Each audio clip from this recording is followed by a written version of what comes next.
Welcome to జయం online classes. ఈరోజు DSC ఎకనామిక్స్కి సంబంధించి ఒక ముఖ్యమైనటువంటి చాప్టర్ గురించి డిస్కస్ చేయబోతున్నాం. అంటే ఇక్కడ ఏమిటంటే పారిశ్రామిక రంగానికి అనుబంధంగా మనం ఒక ఫ్యాక్టరీ అంటే ఏమిటి, ఫ్యాక్టరీలో ఉత్పత్తి కార్యకలాపాలు అనేటివి ఏ విధంగా కొనసాగుతాయి అనే అంశాన్ని అవగాహన చేసుకోవాల్సినటువంటి అవసరం ఉందన్నమాట. అంటే మనకేమిటంటే ఈ ఆర్థిక వ్యవస్థను వ్యవసాయ రంగం, పారిశ్రామిక రంగం, సేవల రంగం అని వర్గీకరిస్తాం. అలా వర్గీకరించినప్పుడు పారిశ్రామిక రంగంలో ఉన్నటువంటి భాగం అయినటువంటి ఒక ఫ్యాక్టరీని గురించి మనం అవగాహన చేసుకోవాల్సినటువంటి అవసరం ఉందన్నమాట. అంటే ఇక్కడ ముఖ్యంగా ఫ్యాక్టరీలో ఉత్పత్తి కాగితపు పరిశ్రమ అని చెప్తున్నాం. ఫ్యాక్టరీలో ఉత్పత్తి కాగితపు పరిశ్రమ అంటాం.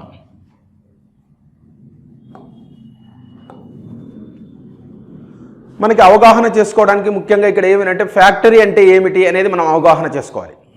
ఇక్కడ ఫ్యాక్టరీ అని అంటే ఏమిటంటే ఫ్యాక్టరీలో భారీ ఎత్తున వస్తువులను ఉత్పత్తి చేస్తూ ఉంటారన్నమాట. అంటే పెద్ద ఎత్తున వస్తువులను ఉత్పత్తి చేస్తూ ఉంటారు ఫ్యాక్టరీలో. అదేవిధంగా ఈ ఫ్యాక్టరీల్లో మనకి ఏమిటంటే ముఖ్యంగా యంత్రాలను ఉపయోగించి ఉత్పత్తి కార్యకలాపాలను కొనసాగిస్తారు. అంటే ఇక్కడ ఫ్యాక్టరీల్లో యంత్రాలు మరియు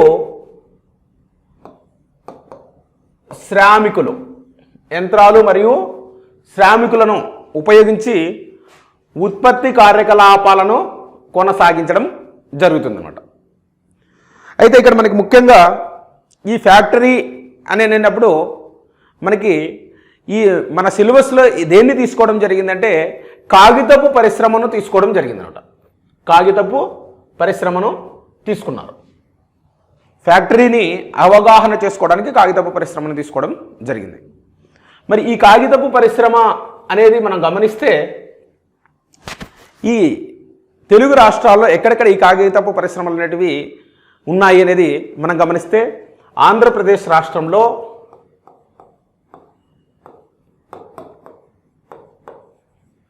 కాగితపు పరిశ్రమలు అనేది రెండు ఉన్నాయి.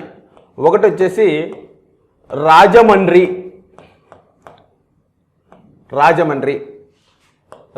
అని అంటే తూర్పు గోదావరి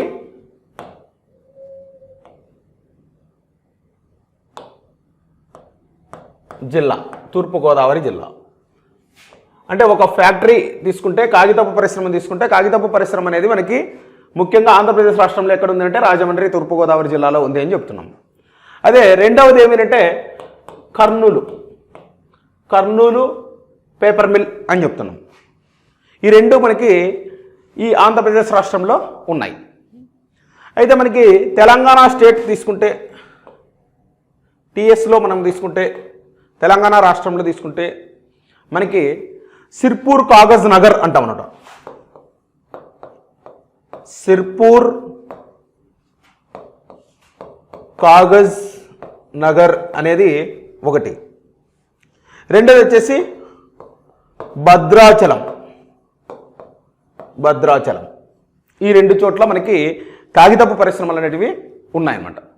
అంటే తెలుగు రాష్ట్రంలో అంటే మనకి పుస్తకంలో ఉన్నటువంటి ఈ సమాచారాన్ని ఆధారంగా చేసుకొని టెక్స్ట్ బుక్లో ఉన్నటువంటి సమాచారాన్ని ఆధారంగా చేసుకొని మనం చదువుకుంటే మనకి ఆంధ్రప్రదేశ్ రాష్ట్రంలో రాజమండ్రి, కర్నూలు అనే ప్రాంతాలలో మనకి ఈ కాగితపు పరిశ్రమలు అనేటివి ఉన్నాయి అనేది మనం గమనిస్తే మరి ముఖ్యంగా ఈ కాగితపు పరిశ్రమలకు ముడి సరుకులు ఏవి అనేది మనం గమనిస్తే అంటే కాగితపు పరిశ్రమ ముడి సరుకులు అని చెప్తాం.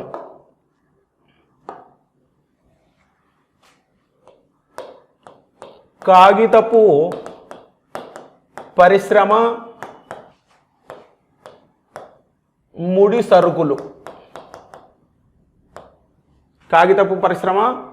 సరుకులు అని చెప్తున్నాం. కాగిత పరిశ్రమకు ముడి సరుకులు వేటిని ఉపయోగిస్తున్నారు అనేది మనం గమనిస్తే అయితే ఇక్కడ ఒక వస్తువును తయారు చేయడానికి ముడి పదార్థాలు అనేవి మనకు అవసరమవుతాయి. అంటే ఒక వస్తువును తయారు చేయాలి అని అంటే మనకి ఏం అవసరం అవుతాయి? ముడి పదార్థాలు అనేవి. ఏ వస్తువును తయారు చేయాలన్నా ముడి పదార్థాలు అనేది అవసరమవుతాయి.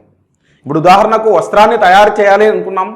వస్త్రాన్ని తయారు చేయడానికి ముడి పదార్థంగా మనకి ముఖ్యంగా ఏమవసరం అవుతుంది అంటే కాటన్, ముడి పత్తి అనేది అవసరమవుతుంది. దీని తర్వాత దారం, అంటే కాటన్ని దారంగా మార్చడం, దారాన్ని వస్త్రంగా మార్చడం. అలాగే మనకి కాగితపు పరిశ్రమలో మనకి ముడి పదార్థాలు అనేటివి మనకి అవసరమవుతాయి. ముడి పదార్థాలను ఆధారంగా చేసుకొని ఇక్కడ ఈ ఉత్పత్తులు అనేటివి చేయడం జరుగుతున్నది అనేది మనం గమనిస్తే, మరి ఈ ముడి పదార్థాలను ఆధారంగా చేసుకుని కాగితపు పరిశ్రమలో సాధారణంగా ఏ ఏ ముడి పదార్థాలను ఉపయోగిస్తున్నారనేది మనం గమనిస్తే, కాగితపు పరిశ్రమ ముడి పదార్థాలు అన్నప్పుడు వెదురు అంటాం. వెదురును ఉపయోగిస్తారనమాట. అంటే అడవుల్లో లభించే వెదురును ఈ కాగితపు పరిశ్రమలో ఉపయోగించడం జరుగుతుంది. దీంతో పాటుగా మనకేమిటంటే యూకలిప్టస్ అంటాం. యూకలిప్టస్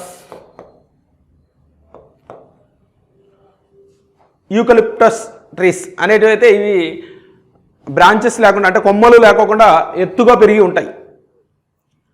ఇవి సుమారు 15 మీటర్ల నుంచి 16 మీటర్ల వరకు కూడా హైట్ పెరిగి ఉంటాయి అనేది మనం గమనిస్తే, అంటే ఈ మొక్కల యొక్క ఆకులను ఆధారంగా చేసుకొని ఈ పేపర్ పరిశ్రమలో మనం ముడి పదార్థంగా ఉపయోగించడం జరుగుతున్నది అనేది మనం అర్థం చేసుకుంటే, అలా యూకలిప్టస్ అనేది ఉపయోగిస్తున్నారు, వెదురుని ఉపయోగిస్తున్నారు అనేది మనం గమనిస్తే, దీంతో పాటుగా ఏమిటంటే సుబాబుల్ అంటామన్నమాట.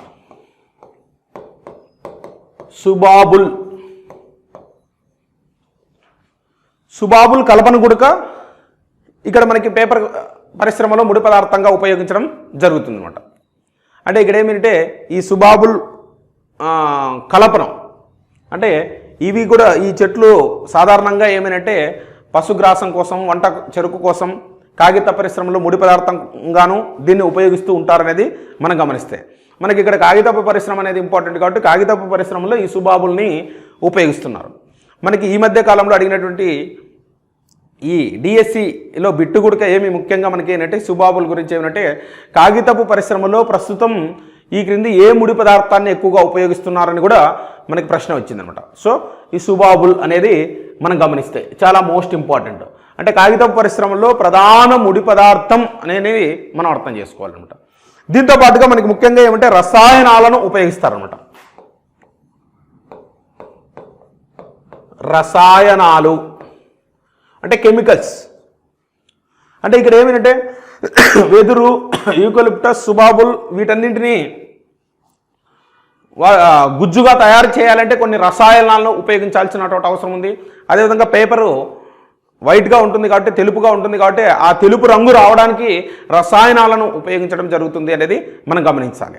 అంటే కొన్ని రసాయనాలను ఆధారంగా చేసుకొని ఇక్కడ ఈ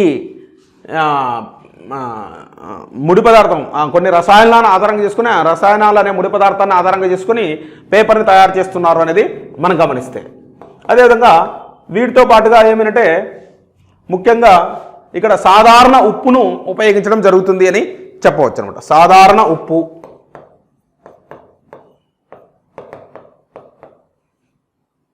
అదేవిధంగా కాస్టిక్ సోడా అంటాం.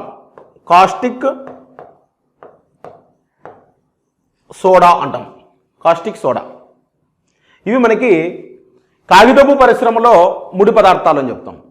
మరి అంటే ఇక్కడ కాగితపు పరిశ్రమలో ముడి పదార్థాలు అని అన్నప్పుడు మనకి ముఖ్యంగా వెదురు, అదేవిధంగా యూకలిప్టస్, సుబాబుల్, రసాయనాలు, సాధారణ ఉప్పు, కాస్టిక్ సోడా అనేటివన్నీ మనం ఉపయోగిస్తున్నాం. అయితే మనకేమేంటంటే ఎగ్జామ్కి ఏ విధంగా ప్రిపేర్ కావాలంటే ఈ రోజుల్లో కాగితపు పరిశ్రమకు సాధారణంగా ఈ క్రింది ముడి పదార్థాన్ని అత్యధికంగా ఉపయోగించడం జరుగుతున్నది అని మనకి అడగడానికి అవకాశం ఉంటుంది. అదేవిధంగా కాగితపు పరిశ్రమ ముడి పదార్థాలలో ప్రధానమైనటువంటిది ఈ క్రింది వాటిలో ఏది అని అంటే మనం సుబాబుల్ అనేది అండర్స్టాండ్ చేసుకోవాలన్నమాట. ఓకే, ఈ విధంగా అయితే ప్రస్తుతం కాగితపు తయారీలో సుబాబుల్ ముడి పదార్థాన్ని ఎక్కువగా ఉపయోగించడం జరుగుతున్నది అనేది గమనించాలి. అదేవిధంగా ఈ చిత్తు కాగితాలను స్క్రాప్ పేపర్స్ అంటాం. చిత్తు కాగితాలను ఉపయోగించి మరీ వాటిని ముడి పదార్థంగా ఉపయోగించి కూడా కాగిత పరిశ్రమలో మళ్ళీ కాగితాన్ని తయారు చేయడం కూడా జరుగుతుంది అనేది మనం గమనించాలి. అయితే మనకి ముఖ్యంగా ఈ కాగితపు పరిశ్రమలో ముడి పదార్థాలు గురించి మనం ఈ విధంగా అర్థం చేసుకున్నాం. అయితే కాగితపు పరిశ్రమకు కావలసిన ఇతర అవసరాలు ఏమున్నాయి అనేది మనం గమనిస్తే, కాగితపు పరిశ్రమకు కావలసిన ఇతర అవసరాలు అంటాం. ఇతర అవసరాలు ఏమున్నాయి అనేది మనం ఒకసారి గమనిస్తే,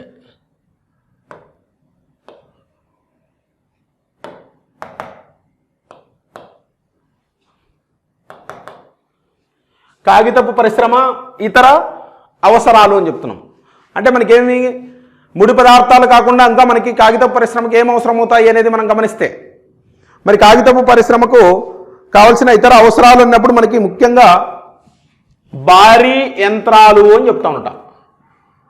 భారీ యంత్రాలు అంటే మిషనరీస్ని ఉపయోగిస్తాం ఇక్కడ.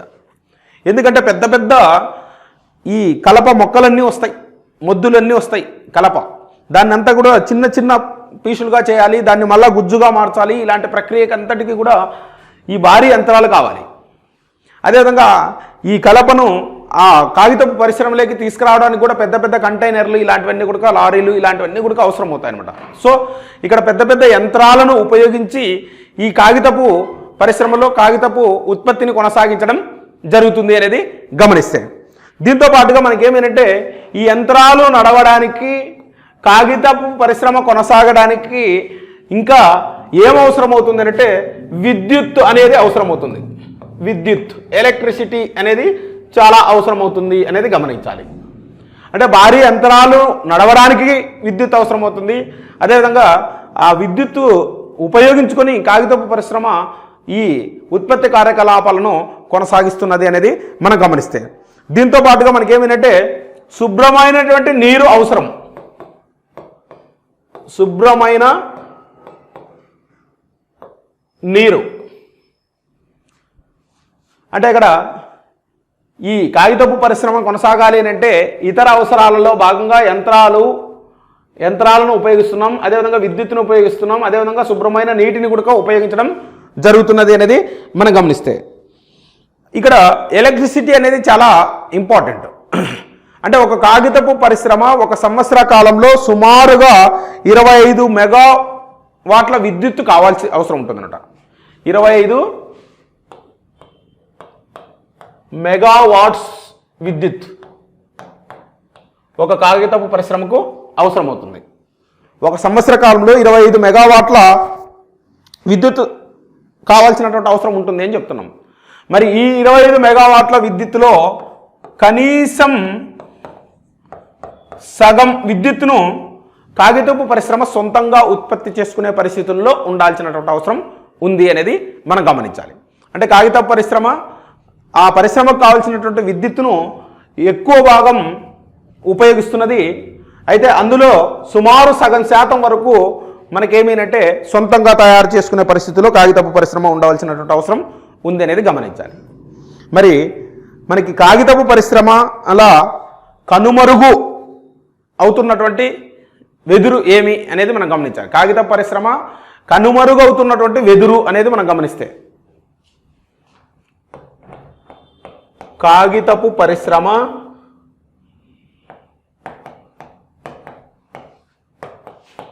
కనుమరుగు అవుతున్న వెదురు అంటే కాగితపు పరిశ్రమల్లో వెదురు అనేది కనుమరుగు అవుతున్నది అనేది మనం గమనిస్తే, అంటే ఇక్కడేమి కాగితపు పరిశ్రమకు ప్రధానంగా మనకి ముడి పదార్థంగా వెదురును కూడా ఉపయోగిస్తున్నాం. ఈ వెదురు అనేది మనకి ఎక్కడ లభిస్తుంది అంటే గ్రామీణ ప్రాంతాలలో మనకి లభిస్తుంది. కానీ ఇక్కడ ఏమిటంటే ఈ గ్రామీణ ప్రాంతాలలో ఇక్కడ వంట చెరుకు కోసం కావచ్చు, ఇతర వ్యవసాయేతర కార్యకలాపాల కోసం కావచ్చు, ఈ అడవులన్నింటినీ నరికివేయడం జరుగుతున్నది. మరి అలా నరికివేయడం వల్ల ఏమవుతుందంటే వెదురు అనేది తగ్గిపోతున్నది. అందువల్ల ఇక్కడ ఈ కాగితపు పరిశ్రమ ఎదుర్కొనే ఒక సమస్యగా చెప్పవచ్చు దాన్ని. మరి ఎప్పుడైతే ఈ వెదురు అనేది రోజు రోజుకి తగ్గిపోతున్నదో అప్పుడు ఏమైంది అంటే ఈ వెదురుకు ప్రత్యామ్నాయమైనటువంటి సుబాబుల్ని ఉపయోగించడం జరుగుతున్నది కాగితపు పరిశ్రమలో ముడి పదార్థంగా అనేది మనం అర్థం చేసుకోవాలి. అంటే వెదురు ఉత్పత్తులు అనేటివి రోజు రోజుకి తగ్గిపోతున్నాయి.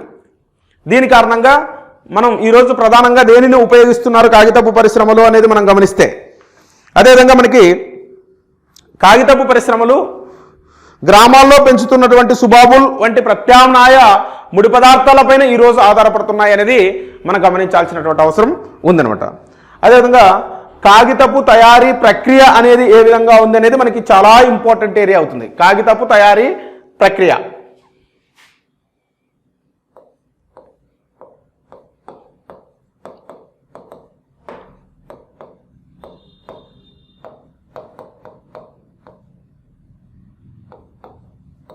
కాగితపు తయారీ ప్రక్రియ మరి కాగితపు తయారీ ప్రక్రియ అనేది అంటే మనకి ముఖ్యంగా ఏమంటే లారీల ద్వారా అడవులలో ఉన్నటువంటి కలపను వెదురును ఫ్యాక్టరీకి తీసుకురావడం జరుగుతుంది. ఫ్యాక్టరీకి తీసుకొచ్చినటువంటి తర్వాత కన్వేయర్ బెల్ట్ ద్వారా ఆ యంత్రాల వద్దకు ఈ కలపనంతా కూడా తీసుకుపోవడం జరుగుతుందన్నమాట. ఆ కలపనంతా యంత్రాల దగ్గరికి తీసుకెళ్ళిన తర్వాత ఫ్యాక్టరీలో ఏ విధమైనటువంటి ఈ తయారీ ప్రక్రియ అనేది మనం కొనసాగుతుంది. అదేవిధంగా కాగితపు తయారీలో 5 దశలు ముఖ్యమైనటువంటివిగా ఉంటాయి అనేది మనం గమనించాలి. అంటే కాగితపు తయారీలో ప్రక్రియలో 5 దశలు ఉంటాయి అనేది మనం గమనిస్తే, మరి 5 దశల్లో మనకి ముఖ్యంగా మనం గమనిస్తే ఏమేమి ఈ దశలు ఉన్నాయి అనేది మనం అర్థం చేసుకోవాల్సినటువంటి అవసరం ఉందన్నమాట. అదేవిధంగా ఈ 5 దశలలో ఏది మనకి ప్రధానమైనది, ఏది ముఖ్యమైనటువంటి దశగా భావించడం జరుగుతుంది అనేది మనం చూస్తే, మనకి ఈ కలపను లారీల ద్వారా ఫ్యాక్టరీలోకి తెచ్చినటువంటి తర్వాత మొదటి దశ ఏమిటంటే కలపను ముక్కలు ముక్కలు చేయడం అని చెప్తాం. కలపను ముక్కలు చేయడం అంటాం. ముక్కలు చేయడం అంటే పెద్ద పెద్ద కలప మొక్కలన్నింటినీ కూడా ఆ మొద్దులన్నింటినీ కూడా ఏం చేస్తారంటే చిన్న చిన్న భాగాలుగా విడదీయడం అనేది దాని అర్థం అన్నమాట. ఆ విధంగా యంత్రాల ద్వారా దీన్ని చిన్న చిన్న భాగాలుగా ఆ కలపను చేయడం జరుగుతుంది, ముక్కలు చేయడం జరుగుతుంది. అంటే ఈ విభాగంలో 15 నుంచి 20 మంది శ్రామికులు ఉంటారు. అంటే 15 to 20 మెంబర్స్ లేదా 15 నుంచి 20 మంది కార్మికులు అంటాము. కార్మికులు ఇక్కడ పని చేస్తూ ఉంటారు అనేది మనం అర్థం చేసుకోవాలి. అంటే ఒక లోడు ఈ కలపను ముక్కలు ముక్కలుగా భాగాలుగా చేయాలి అంటే 15 మంది నుంచి 20 మంది శ్రామికులు అవసరమవుతారు, కార్మికులు అవసరమవుతారు అనేది గమనించాలి. అదేవిధంగా ఒక లోడు కలపను ముక్కలు చేయడానికి ఎంత సమయం పడుతుందంటే 30 నిమిషాల సమయం తీసుకోవడం జరుగుతుంది యంత్రాల ద్వారా కాబట్టి అనేది మనం గమనించాలి. అదేవిధంగా దీని తర్వాత ఇలా పెద్ద పెద్ద ఆ మొద్దులన్నింటినీ కూడా ఆ కలప మొద్దులన్నింటినీ కూడా చిన్న చిన్న భాగాలు చేయడం మొదటి దశగా చెప్పవచ్చు అనమాట. తర్వాత మనకి ముఖ్యమైనటువంటి దశ ఏమంటే కలప గుజ్జును తయారీ, కలప గుజ్జు తయారీ అంటాం అనమాట. కలప గుజ్జు తయారీ అంటాం. అంటే ఇక్కడేమి పెద్ద పెద్ద మొద్దులను ఏం చేసినా చిన్న చిన్న భాగాలుగా విభజించడం జరిగింది. దాని తర్వాత మనం ఏం చేస్తాం, కలప గుజ్జు తయారు చేయాల్సినటువంటి అవసరం ఉంది. ఈ కలప గుజ్జు తయారు చేయాలి అంటే మనకి ముఖ్యంగా ఏం చేస్తారంటే ఒక పెద్ద పాత్రలో రసాయనాలను వేసి మరిగించడం జరుగుతుంది. ఆ పెద్ద పాత్రలో రసాయనాలు వేసి మరిగించి ఇక్కడ మొదటి దశలో చేసినటువంటి కలపను చిన్న చిన్న ముక్కలుగా చేసినటువంటి కలపను ఏం చేస్తారు అంటే ఆ పాత్రలో వేయడం జరుగుతుంది. ఆ కలప కలప ముద్దులన్నీ చిన్న చిన్న భాగాలన్నీ ఏం చేస్తాయంటే అవన్నీ పేస్ట్గా తయారవుతాయి. ఆ రసాయనాలు వేయడం వల్ల అవన్నీ పేస్ట్గా తయారు కావడం జరుగుతుంది అని చెప్తా ఉంటారు. మరి కలప గుజ్జు తయారు చేయడం అంటే ఏమంటే ఈ యంత్రాల ద్వారా పెద్ద పెద్ద ఈ కలప మొక్కలను లేదా మొద్దులను చిన్న చిన్న భాగాలుగా చేసినటువంటి తర్వాత పెద్ద పాత్ర తీసుకుని ఆ పాత్రలో రసాయనాలను వేసి బాగా మరిగించి ఇక్కడ ఈ మొక్కలన్నింటినీ దాంట్లో వేయడం వలన అవన్నీ కూడా పేస్టులా తయారు కావడం జరుగుతుంది అనేది మనం గమనించాలి. ఓకే, అలా పేస్టులా తయారు చేయడం మనకి ఇక్కడ రెండవ దశగా చెప్తాం. మరి మూడవ దశ నేనంటే ఏమంటే గుజ్జును పరచడం అంటాం.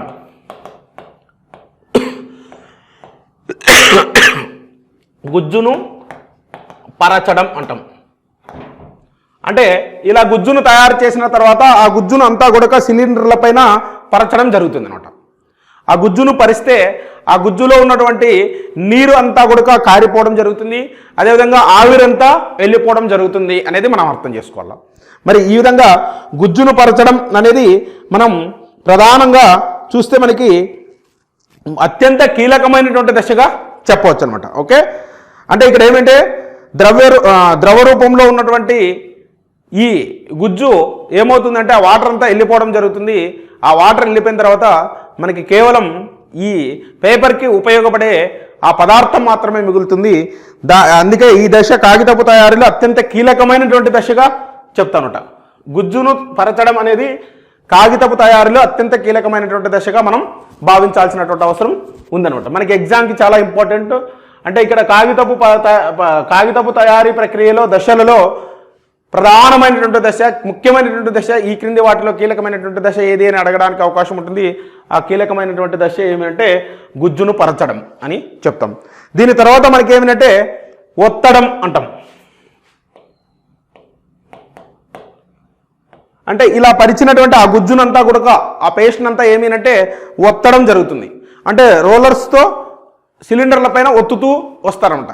అప్పుడు ఏమంటే అది పలచగా ఒక పేపర్ లాగా వస్తుంది అదంతా కూడా అనమాట. ఓకే, అంటే మనకి గంప గుత్తుగా వేసినటువంటి ఆ పేస్ట్ను, అంటే ఇక్కడ ఏమిటంటే గుజ్జును పరచడం జరిగింది. ఆ పరిచినటువంటి ఆ గుజ్జు నునువుగా అదేవిధంగా పేపర్ లాగా తయారు కావడానికి దాన్ని ఒత్తడం జరుగుతుంది అంటాం. ఒత్తడం అంటే రోలర్స్ ద్వారా సిలిండర్ల పైన ఒత్తడం జరుగుతుంది.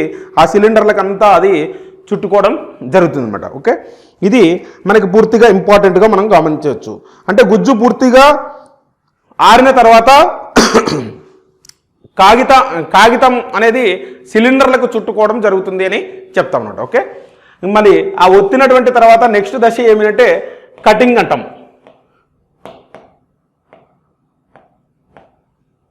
కటింగ్ అంటే పేపర్ను కట్ చేసుకుంటూ రావడం. ఆ సిలిండర్లకు చుట్టుకున్నటువంటి ఈ పేపర్ను ఏమిటంటే మనకి మన అవసరాల కోసం వివిధ రకాలైనటువంటి పరిమాణంలో సైజులలో దీన్ని ఏం చేస్తారు అంటే కటింగ్ చేయడం జరుగుతుంది అని గమనించాలన్నమాట. ఓకే, ఈ విధంగా మనకి ముఖ్యంగా ఏమిటంటే కాగితపు తయారీ ప్రక్రియలో 5 దశలు ఉన్నాయి. ఆ 5 దశల్లో మనకి గుజ్జును పరచడం అనేది చాలా ముఖ్యమైనటువంటి దశగా చెప్తాం. ఇతర దశలు అన్నప్పుడు ముక్కలు చేయడం, అంటే పెద్ద ఆ ముద్దులను చిన్న చిన్న ముక్కలుగా భాగాలుగా చేయడం. తర్వాత వచ్చేసి కలప గుజ్జు తయారీ అని చెప్తున్నాం. దాన్ని ఒక గుజ్జుగా పేస్ట్గా తయారు చేస్తున్నాం, ఒక పాత్రలో వేసి రసాయనాలు వేసి. అదేవిధంగా దాన్ని పరుస్తున్నాం, గుజ్జును పరచడం జరుగుతుంది. పరిచినటువంటి గుజ్జును ఒత్తడం జరుగుతుంది, ఫ్రెషింగ్ చేయడం జరుగుతున్నది. ఆ ఫ్రెషింగ్ చేసిన తర్వాత మళ్ళీ మనకి వివిధ రకాలైనటువంటి సైజులలో మనం ఆ పేపర్ని కట్ చేసుకుంటూ వస్తున్నాం. కట్ చేస్తూ వస్తే బండిల్స్గా మార్చడం జరుగుతున్నది అనేది మనం గమనిస్తే, ఈ విధంగా మనకి ఈ కాగితపు పరిశ్రమలో ముఖ్యంగా ఈ ప్రక్రియ అనేది చాలా ముఖ్యమైనటువంటిదిగా చెప్పవచ్చు అనమాట. మరి ఈ బ్యాచ్ల వారీగా పని అని చెప్తాం. బ్యాచ్ల వారీగా పని అని చెప్తున్నాం. కాగిత పరిశ్రమలో పని అనేది ఏ విధంగా ఉంటుందంటే బ్యాచ్ల వారీగా ఉంటుంది. బ్యాచ్ల వారీగా పని అంటున్నాం. కాగితపు పరిశ్రమలో పని ఏ విధంగా ఉంటుందంటే బ్యాచ్ల వారీగా ఉంటుందని చెప్తున్నాం. అంటే ఇక్కడ మనం ముఖ్యంగా ఏమంటే చుట్టలు, అదేవిధంగా షీట్లు, ఇలాంటి వాటిని తయారు చేయడానికి బ్యాచ్లుగా పనిచేస్తూ ఉంటాయనేది మనం గమనించాలి. అదేవిధంగా లాట్ నెంబర్ అని, అదేవిధంగా బరువును తెలియజేసే లేబుల్స్, వీటన్నింటినీ కూడా అంటించడానికి రకరకాలైనటువంటి శ్రామికులు అవసరం అవుతారు అనేది గమనించాలి.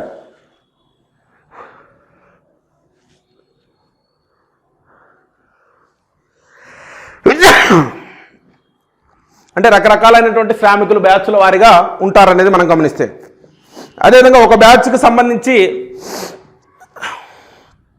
అన్ని కాగితాలకు ఒకే రకమైనటువంటి ముడి పదార్థం ప్రక్రియ నాణ్యత ఉంటాయన్నమాట. అంటే ఒక బ్యాచ్కి సంబంధించి ఒకే రకమైనటువంటి ముడి పదార్థాల నాణ్యత మరియు అదేవిధంగా వాటి యొక్క ముడి పదార్థాల ప్రక్రియ అన్నీ కూడా ఒకే రకంగా ఉంటాయి. అదేవిధంగా దీన్ని ఏమంటామంటే ఈ బ్యాచ్లుగా పనిచేసేదాన్ని ఏమంటామంటే వంతుల వారీగా పని గంటలు అని చెప్తా ఉంటాం. వంతుల వారీగా పని గంటలు అని చెప్తాం. వంతుల వారీగా పని గంటలు.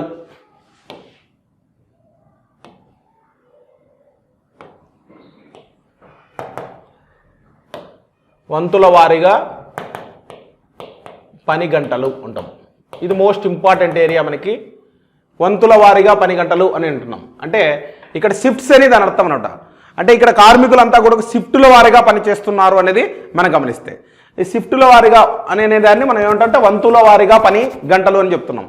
ఇప్పుడు మనకేమిటంటే రోజుకు 24 గంటలు అని అంటే ఒక షిఫ్ట్కు ఒక వంతుకు వచ్చేసి మనకి 8 గంటలు ఉంటుందన్నమాట. ఒక షిఫ్ట్కి 8 గంటలు ఉంది అంటే మనకేమంటే రోజుకు ఎన్ని వంతులు ఉంటాయి? 3 వంతులు ఉంటాయి అనేది మనం గమనించాలి. అంటే ఫర్ డే 3 షిఫ్ట్స్ అనేటివి ఉంటాయి అనేది మనం గమనిస్తే, మరి ఈ ప్రతి షిఫ్ట్లో మనకి 8 గంటల పని ఉంటుంది అని చెప్తున్నాం. షిఫ్ట్ ఏ అంటాం, షిఫ్ట్ ఏ. అదేవిధంగా షిఫ్ట్ బి అంటాం. అదేవిధంగా షిఫ్ట్ సి అని చెప్తున్నాం. షిఫ్ట్ ఏ ఉదయం 6 గంటలకు ప్రారంభం అవుతుంది అనమాట, మధ్యాహ్నం 2 గంటల వరకు ఉంటుంది అనమాట. అదేవిధంగా షిఫ్ట్ బి వచ్చేసి మధ్యాహ్నం 2 గంటలకు ప్రారంభం అవుతుంది. మధ్యాహ్నం 2 గంటలకు ప్రారంభం అయితే ఇది రాత్రి 10 గంటల వరకు ఉంటుంది అనమాట. అదేవిధంగా షిఫ్ట్ సి వచ్చేసి రాత్రి 10 గంటలకు ప్రారంభం అవుతుంది, ఉదయం 6 గంటల వరకు ఉంటుందన్నమాట. మరుసటి రోజు ఉదయం 6 గంటల వరకు ఉంటుంది. ఈ విధంగా 3 రకాలుగా షిఫ్ట్స్ అనేటివి ఉంటాయి అనేది మనం గమనించాలన్నమాట. ఓకే.